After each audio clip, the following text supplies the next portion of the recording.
السلام علیکم ورحمۃ اللہ وبرکاتہ۔ دوستو، امید ہے آپ سب ٹھیک ٹھاک اور خیریت سے ہوگے۔ چلو چلتے ہیں ایک اور واقعے کی طرف۔ حضرت علی رضی اللہ تعالی عنہ بہادری میں تو بھی مثال تھے، اور عالم بھی اتنی ہی زبردست تھے کہ سب سے بڑے سے بڑا مسئلہ آسانی سے حل کر دیتے تھے۔ ایک دفعہ دو آدمی آپ کی خدمت میں آئے اور اپنا مقدمہ پیش کیا۔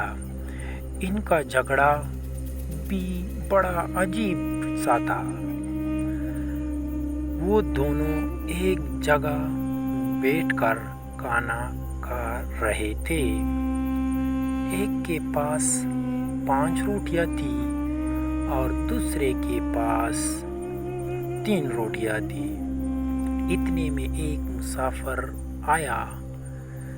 ان دونوں نے اسے بھی اپنے ساتھ کھانے میں شریک کر لیا۔ کھانا کھانے کے بعد مسافر نے انہیں 8 درہم دی اور کہا کہ آپس میں بانٹ لینا۔ مسافر تو یہ کہہ کر چلا گیا، مگر ان دونوں میں 8 درہموں کی تقسیم پر جھگڑا ہو گیا۔ 5 روٹیوں والا خود 5 درہم لینا چاہتا تھا اور دوسرا شخص کو 3 درہم دینا چاہتا تھا۔ اس کا کہنا تھا کہ میری روٹیاں چونکہ 5 تھی اور تمہارے 3، اس لیے میں 5 درہم لوں گا اور 3 آپ۔ مگر دوسرا شخص کہتا تھا کہ مسافر نے ہم دونوں کا کھانا کھایا ہے، اس لیے دونوں کو 4 درہم ملنے چاہیے۔ حضرت علی رضی اللہ تعالی عنہ نے جب سارا قصہ سنا تو آپ نے 3 روٹیوں والے سے کہا، بھلے آدمی، تمہارے فائدہ اسی میں ہے کہ تم 3 ہی درہم قبول کر لو۔ حساب کیا جائے تو تمہارے حصے میں صرف 1 درہم آتا ہے۔ یہ بات سن کر وہ شخص بہت حیران ہوا اور کہنے لگا، 1 درہم! بھلا یہ کیسا ہو سکتا ہے؟ مجھے سمجھا دیجیے۔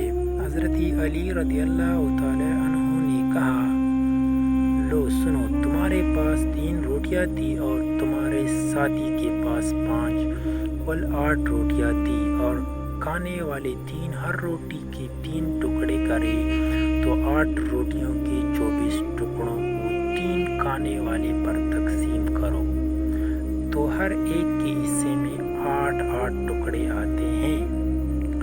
بس 8 ٹکڑے تم نے کھائے، 8 تمہارے ساتھی نے اور 8 تمہارے مہمان نے۔ یہ حساب ٹھیک ہے نا؟ اس شخص نے جواب دیا، ہاں جناب، بالکل ٹھیک ہے۔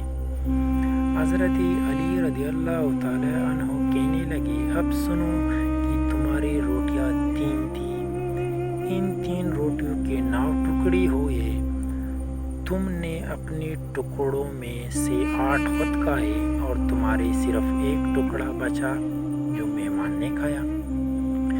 تمہارے ساتھی کے 5 روٹیاں تھیں، ان 5 روٹیوں کے 15 ٹکڑے ہوئے، ان میں سے 8 اس نے خود کھائے اور جب 7 ٹکڑے بچے وہ مہمان نے کھائے۔